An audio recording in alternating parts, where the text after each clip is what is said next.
So this is a gas gathering facility is what this is. So all the production that's coming in from the field, it's going to come into this facility. Down on the far end, it first comes into the slug catcher, which is going to take out any of the free water that's traveling with the gas in the pipeline. Then it goes through a series of filtration, and then it comes in. This large line going into the building is the suction header. The suction header, all of these compressors are pulling off of that suction header to compress that gas from a low pressure up to a high pressure.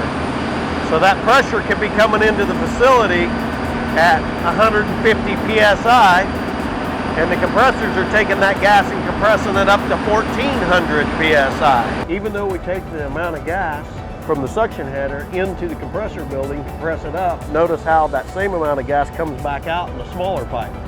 Why? Because we just compressed the same amount of molecules into a tighter spot. That's why we call it compression. We compressed it. It's like compressing a file in a computer, right? We took a bunch of stuff, compressed it into a tighter space. Why? So we can transport it. Amazing how it all works together, right? So now we have the discharge header that comes out. And as that discharge header comes out, we go through a vertical coalescing filter right here. Then we go through a horizontal particulate filter that's a filter coalescer also. And then as it comes down, then it goes into this is TPS equipment, goes into our glycol contactor. What happens in the glycol contactor is the gas goes in here at the bottom, travels up through the contactor, comes out the top. Well, these small lines that are silver and insulated have glycol, what we call lean glycol. And we're injecting glycol into the top of the contactor, and it's raining down through the packing, and it's why we call it a contactor or an absorber. What are we doing? We're absorbing the water out of the gas and contacting it with the glycol, because the glycol will strip the water off of the gas molecules. We get that water out, the glycol rains down, ends up in the bottom, comes over to the dump valves and these silver lines and heads back to the regen skids. Why? Now we call it rich glycol. It's rich, it's saturated full of water, okay?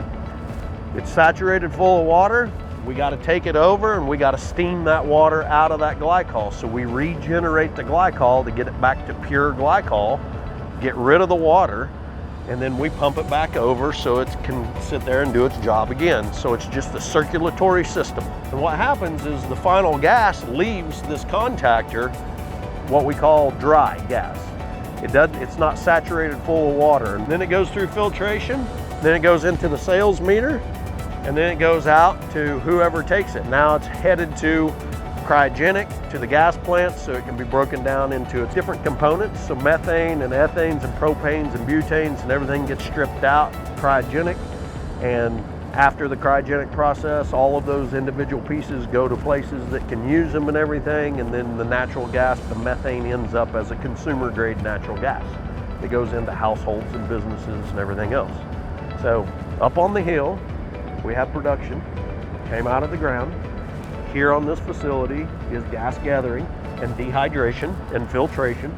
So we take out the particles, we take out the water, we sell it to midstream pipeline through the sales meter, or maybe the company keeps it, and then they transport it down to the gas plant down in the valleys.